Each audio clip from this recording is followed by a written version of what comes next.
जय श्री राम, जय श्री राम, जय गंगा मैया, जय गंगा मैया। We are at Triveni Sangam, where the Ganga, Yamuna and Saraswati, all three rivers meet, and there is a big festival celebration here, and it is a very sacred. It is very sacred to take a bath. We just completed puja with the help of Pandit Ji, and feeling very blessed. And here the infrastructure is very good and very nice. We request everybody to come here and support our Sanatan Dharma. Sanatan Dharma is very important. Jai Hind, Jai Bharat. This is the place of junction of Ganga, Yamuna, Saraswati. Triveni Sangam. We just completed the sacred bath.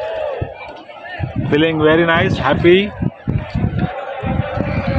and very religious and Astha in Sanatan Hindu Dharma. Jai Hind, Jai Bharat. Ganga Yamuna Saraswati ఈ పుణ్య నదీ తీరాన్ని మనసులో తలుచుకుంటే చాలు ఒక ఆధ్యాత్మిక పులకింత మనలో మొదలవుతుంది. అలాంటిది ఆ పవిత్ర నదుల సంగమం అనేది ఎంతటి దైవిక చర్యగా అభివర్ణించబడుతోందో మన హైందవ ధర్మంలో ప్రత్యేకించి చెప్పనవసరం లేదు. అలాంటి పవిత్ర నదుల సంగమ తీర్థ సమకాలీన ప్రక్రియను త్రివేణి సంగమమని పురాణాల ప్రకారం మనం ఒక ఉన్నతమైన స్థానాన్ని ఈ సంగమానికి ఇస్తున్నాం.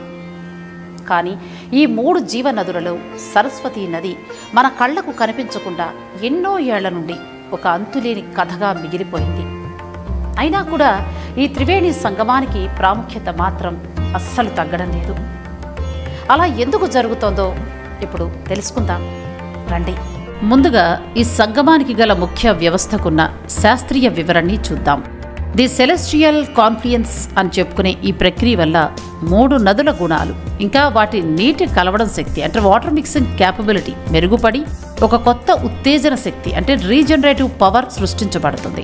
దీనిని సైన్స్ కూడా అంగీకరిస్తుంది. అలాంటి సమయంలో మనుషులు చేసే పుణ్య స్నానాల వల్ల వారి శరీరంలో ఉండే దుర్గుణాలు హరిస్తాయి. దీనినే ఆధ్యాత్మిక పరంగా పాప ప్రక్షాళన అని అంటారు.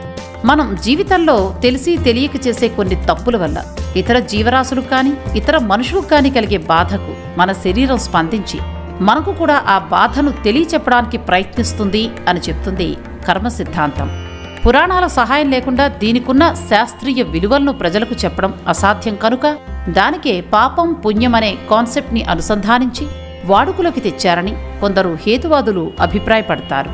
కానీ మానవతా ధోరణి అనేది పురాణాల్లో లిఖిస్తే తప్ప పాటించకూడదు అని ఎక్కడా రాసిలేదని, నిజమైన హైందవ ధర్మం అంటే మానవత్వం పరిమళించేలా ప్రవర్తించడమే అని రామకృష్ణ పరమహంస లాంటి పెద్దలు ఎన్నోసార్లు బాహాటంగా తమ ఉపన్యాసాల ద్వారా ప్రజలకు తెలియచెప్పారు.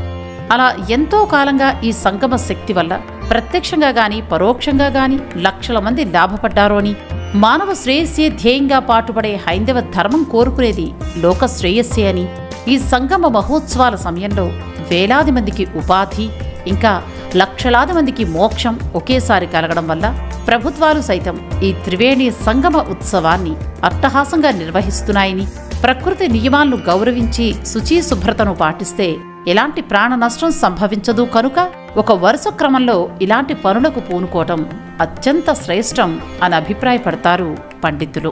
అలా తన వంతు శాస్త్రీయత మరియు సంఘపరమైన కారణాల వల్ల త్రివేణి సంగమం తన ఉనికిని వేల ఏళ్ల నుండి కాపాడుకుంటూ వస్తోంది.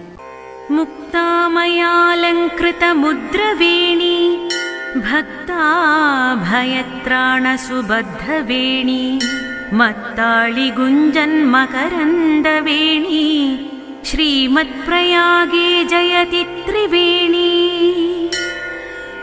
లోకత్రయైశ్వర్య నిదానవేణి తాపత్రయోచ్చాటనబద్ధవేణి ధర్మార్థకామాకలనైకవేణి శ్రీమత్ప్రయాగే జయతి త్రివేణి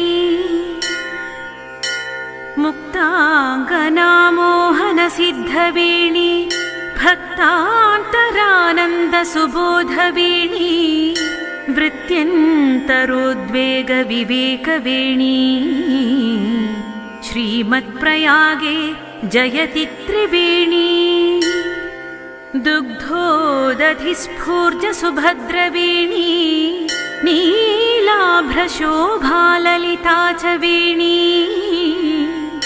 स्वर्णप्रभाभासुरमध्यवेणी श्रीमत्प्रयागे जयति त्रिवेणी विश्वेश्वरोत्तुङ्गकपर्दिवेणी विरिञ्चि विष्णुप्रणतैकवेणी त्रयी पुराणासुरसार्धवेणी श्रीमत्प्रयागे जयति त्रिवेणी माङ्गल्यसम्पत्तिसमृद्धवेणी मात्रान्तरन्यस्तनिदानवेणी परम्परापातकहारिवेणी श्रीमत्प्रयागे जयति त्रिवेणी निमज्जन्तुन्मज्जामनुष्यवेणी त्रयोदयो भाग्यविवेकवेणी विमुक्तजन्मा विभवैकवेणी श्रीमत्प्रयागे जयति त्रिवेणी सौन्दर्यवेणी सुरसार्धवेणी माधुर्यवेणी महनीयवेणी रत्नैकवेणी रमणीयवेणी श्रीमत्प्रयागे जयति त्रिवेणी सारस्वताकारविघातवेणी